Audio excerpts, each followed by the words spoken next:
প্রিয় মুক্তিযোদ্ধার সন্তানবৃন্দ, আপনারা আমার সন্তান তুল্য। আমিও ৭১ আমাদের পিতা যারা মুক্তিযুদ্ধ করতে গিয়েছিলেন, আমিও ৭১ মুক্তিযুদ্ধে গিয়েছি। এই দেশের স্বাধীনতার জন্য আমি যুদ্ধ করেছি। আমাদের জীবনদান, মুক্তিযোদ্ধাদের জীবনদান আর রক্তদানের বিনিময়ে আজকের এই স্বাধীনতা। এখানে আপনারা যারা এসেছেন, আপনাদের অনেকেরই পিতা নাই, অনেকেরই মাতা নাই। আমার মতো যারা ৭১ মুক্তিযুদ্ধে গিয়েছিলেন, আজকে যারা এখানে এসেছেন, হয়তো আপনাদের পিতার বয়স আজকে আপনার মতোই ছিল। সুতরাং একটি মানুষ আপনাদের এই বয়সে যখন অনেক স্বপ্ন দেখে, অনেক সুখের স্বপ্ন দেখে, অনেক সুন্দর সংসারের চিন্তা করে, ওই সংসার ভালো হবে, বড় হবে, সুখের হবে, সেই চিন্তা করে, সেই সুখের চিন্তা রেখে আমরা কিন্তু ৭১ এই স্বাধীনতার জন্য জীবন দিতে মুক্তিযুদ্ধে গিয়েছিলাম। আজকে আমরা ভাগ্যবান, আজকে এখানে আমরা সমবেত হয়েছি। আমরা মুক্তিযুদ্ধের সন্তানরা, এবং আমি একজন মুক্তিযোদ্ধা হিসাবে, আপনাদের পিতার বন্ধু, পিতার ভাই হিসাবে এই কথা আমি এইভাবে বলতে চাই যে আসলে আমাদের একটি সেতু বন্ধন, আপনাদের সাথে আমার সম্পর্ক, এটা একটি ঐতিহাসিক কারণ। এই ঐতিহাসিক কারণটি হচ্ছে মুক্তিযোদ্ধার সাথে, মুক্তিযোদ্ধার রক্তের সাথে আমার যে সম্পর্ক, সেই সম্পর্ক নিয়ে আজকে একটা আমি মনে করবি বলবো একটি অনেক বড় পাওনা আমার জন্য।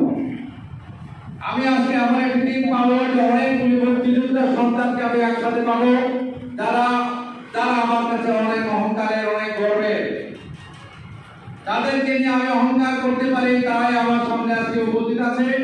প্রিয় আমার এই মুক্তিযোদ্ধার সন্তানগণ, আমি তোমাদেরকে একটিভাবে বলবো, আমি তোমাদেরকে রাজনৈতিক হাতিয়ার হিসেবে ব্যবহার করতে চাই না। তোমরা এই জাতির সব মানুষের শ্রেষ্ঠ সন্তান, শুধু আমাকে সমর্থন করবা, আমাকে জিন্দাবাদ মুর্দাবাদ দিবা, সেই জন্য আমি তোমাদেরকে এখানে ডাকি নাই। তোমরা তোমাদেরকে দাওয়াত দিয়ে এখানে আনি নাই। তোমরা তোমাদের পিতা যখন এই দেশের জন্য জীবন দিতে গিয়েছিল, তখন তারা কোন জাতি, ধর্ম, বর্ণের মানুষের জন্য যুদ্ধ করে নাই, তারা যুদ্ধ করেছে এই দেশের স্বাধীনতার জন্য। তাই আজকে আমি তোমাদেরকে বলবো, তোমরাও একইভাবে এই দেশের মানুষের, এই সমাজের পরিবর্তনের জন্য, এই দেশের মানুষের অধিকার প্রতিষ্ঠার জন্য একটি গণতান্ত্রিক বাংলাদেশ গড়ার লড়াইয়ে তোমরাও বাবার মতো অগ্রণী ভূমিকা পালন করবে, সৈনিকের দায়িত্ব পালন করবে, সেটাই আমার প্রত্যাশা। আমি ব্যক্তিগতভাবে আমি অন্যায় করলেও তোমরা আমাকে সমর্থন করতে হবে, সেটা আমি বলবো না। আমি যদি অন্যায় করি, আমি যদি বিপদগামী হই, নিশ্চয়ই তোমরা তার প্রতিবাদ করবা। এটাই তোমাদের কথা, এটাই তোমাদের ধর্ম।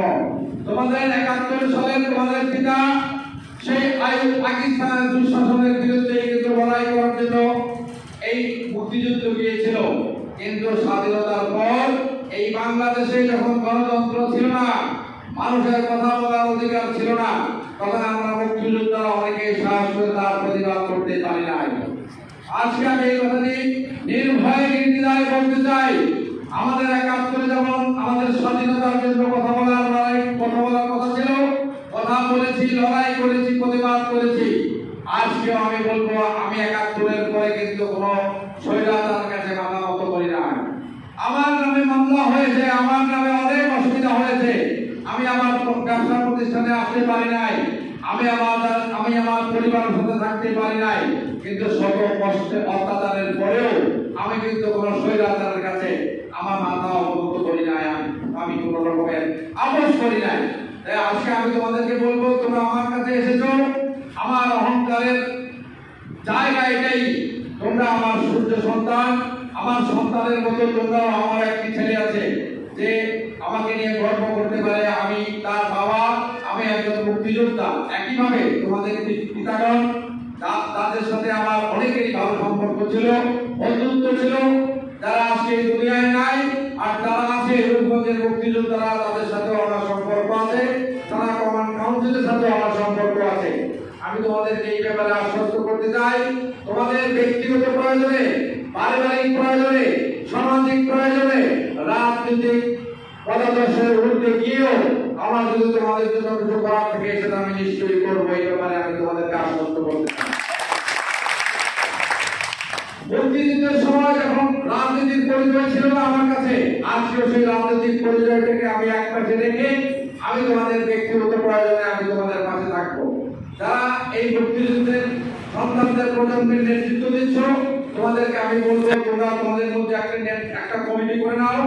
যারা প্রয়োজনে মুক্তিযোদ্ধা কমান্ড কাউন্সিল, থানা, জেলা বা আমার সাথে ব্যক্তিগত কোনো ইস্যু নিয়ে, কোনো সামাজিক ইস্যু নিয়ে তোমাদের কোনো সমস্যা নিয়ে আমার সাথে কথা বলবা, সেই কথা যেন তোমরা আমার সাথে বলতে পারো, সেই কথা বলার সুযোগ তোমাদের জন্য সবসময় থাকলো। এই কথা আমি তোমাদেরকে আজকে খোলাখুলি বলে দিলাম। তোমরা আমার কাছে যে কোনো প্রয়োজনে যে কোনো সময় আসতে পারো। প্রিয় আমার মুক্তিযোদ্ধার সন্তানগণ, তোমরা আমার সন্তানের মতো এই সন্তানের অধিকার নিয়ে তোমরা সবসময় সব প্রয়োজনে আমাকে তোমাদের পাশে পাবা। এই কথা বলে আমি তোমাদেরকে একটা কথা বলে শেষ করব যে তোমরা আমার সন্তান, যখন আমি বলেছি সন্তান যেভাবে পিতার কাছে তার প্রয়োজনের কথা বলে সেই অধিকার নিয়ে সবসময় সেই কথা তোমরা বলতে পারবা। এই অধিকার নিয়ে আমি আমার বক্তব্য শেষ করলাম। ভবিষ্যতে আবার আমরা প্রয়োজনে একসাথে কথা বলবো। আর আজকে যারা চিন্তা করেন নানা অসুবিধার কারণে আসতে পারে নাই, সবাইকে নিয়ে আরেকদিন আমরা বড় আকারে কথা বলবো। FTV রূপগঞ্জ, ক্ষুদ্র প্রচেষ্টা, পরামর্শ ও সহযোগিতা কাম্য।